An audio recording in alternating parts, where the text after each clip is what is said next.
va faire aujourd'hui. Est-ce que vous savez ce qu'il y a dans la forêt déjà? Bah oui, il y a des peur. Non, qui font peur, qui font des choses qui font peur. Ah, des loups. Des loups. Et des sangliers. Des sangliers. Et qu'est-ce qui se balade sur des balais avec des verrues? Les sorcières. Moi, je suis que des livres de sorcières dans ma classe. Alors, vous écoutez? Oui. Ici, c'est la maison de la sorcière. D'accord? Tout ce qui est ici, c'est la maison de la sorcière. Tout ce qui est en bleu. Ça, c'est la fenêtre de la maison de la sorcière. C'est tout ce qui est en bleu et qui est Tout ce qui est ici. Là, on a le frigo de la sorcière avec des bonbons. Est-ce que vous savez ce que c'est les bonbons?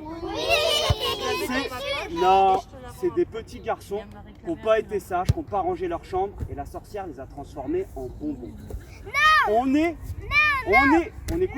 par deux. On a un, j'ai besoin d'un volontaire, tiens les jumeaux. Un qui est là-bas à l'extérieur de la maison de la sorcière entre les plots jaunes. Vite, vite, vite, vite. Un qui a réussi à rentrer dans la maison de la sorcière. Entre les deux plots jaunes. Entre les deux plots jaunes, dépêche-toi. Là. Un joueur qui commence ici, qui va devoir ramasser un bonbon. Enjamber les plots pour ne pas réveiller le chat. Parce que si on fait du bruit, on réveille le chat. Vas-y. Même chose, toi, il faut que tu viennes en enjambant les plots. On se passe le bonbon à travers la fenêtre de la sorcière. Et vite, il faut aller chercher un autre bonbon. Vite, vite, vite, vite, vite, vite, vite, vite, vite, vite. Avant que la sorcière, elle revienne. Vite, vite, vite, vite, vite, encore, encore, encore.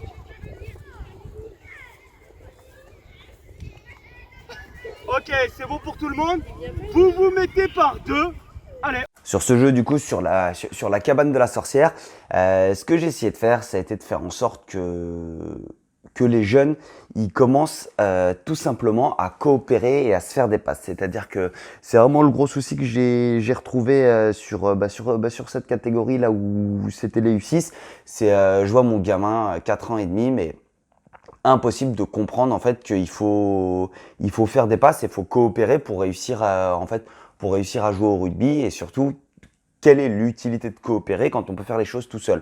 Et donc là sur ce petit parcours, effectivement, ils étaient obligés pour sortir de la maison de la sorcière de se passer un ballon à travers la fenêtre et du coup en fait ils peuvent pas réussir l'exercice tout seul, contrairement à plein de fois. Alors par contre c'est des choses monotaches que je vais leur demander, c'est-à-dire que c'est vraiment prendre un ballon, marcher par-dessus des plots et par la suite le transmettre.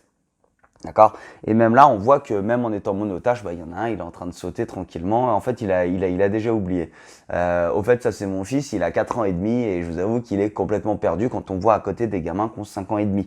Mais du coup, c'est pour moi la grosse difficulté. Comment est-ce que tu vas réussir à intéresser un gamin de 4 ans et demi qui, d'un point de vue compréhension, n'est pas du tout pareil qu'un plus vieux?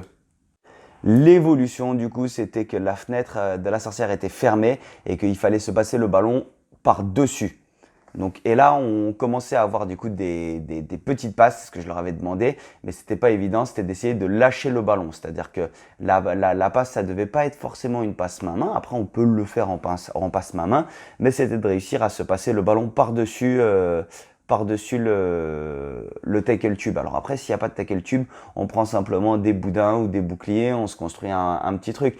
Et effectivement, dès qu'on leur demande de faire une passe et de lâcher le ballon, ça devient plus difficile.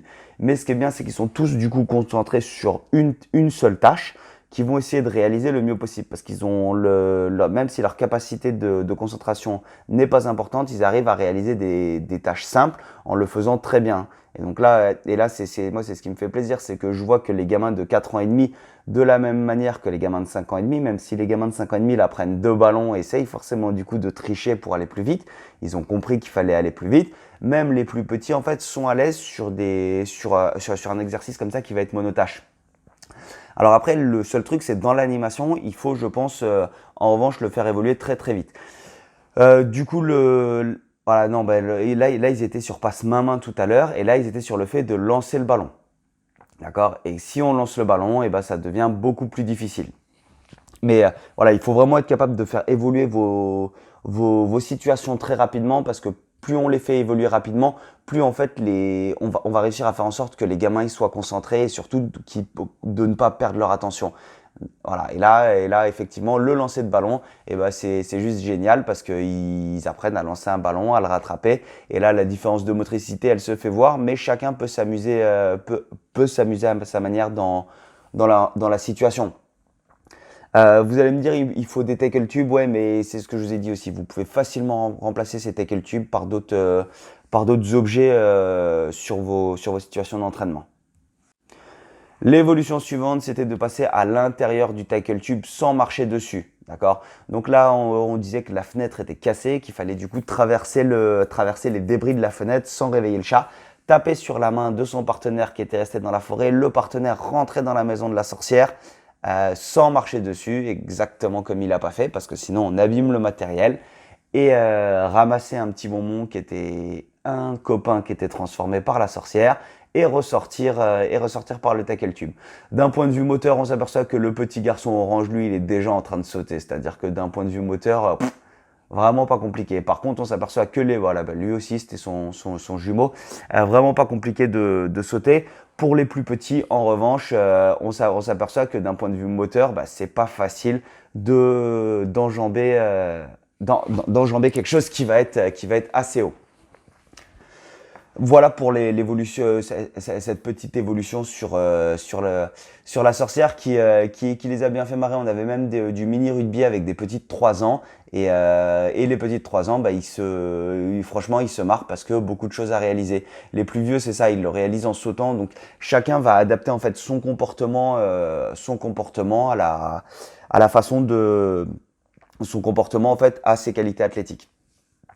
L'évolution suivante, c'était de passer à l'intérieur du tackle tube avec le petit bonbon.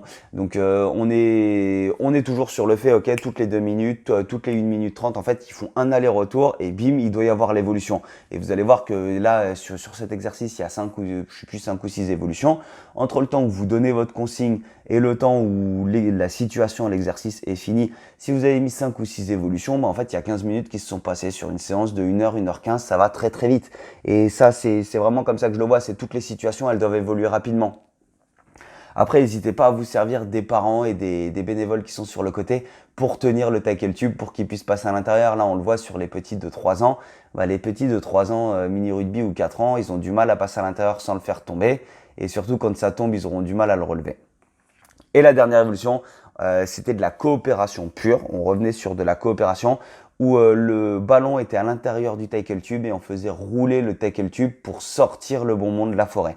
Et là, il y en avait un qui devait guider le ballon, le tackle tube et s'assurer que le ballon ne sorte pas du tackle tube, et l'autre qui devait pousser. Et donc là, j'ai essayé de les mettre vraiment sur de la coopération pure, où on peut pas réussir tout seul. Si on pousse tout seul et qu'on essaye d'aller trop vite, on va le faire tomber. Et donc du coup, il faut être à 2 ou à 3, et en fonction de ce qu'on arrive à faire, en fait, plutôt en fonction de la vitesse à laquelle on va aller et de la compréhension, on va plus ou moins le faire tomber, si possible ne pas le faire tomber sans le tenir, en guidant l'autre avec la parole. Et donc là, on rentre vraiment dans de la coopération beaucoup plus dure, mais on s'en fout, le but c'est qu'ils se marrent les jeunes.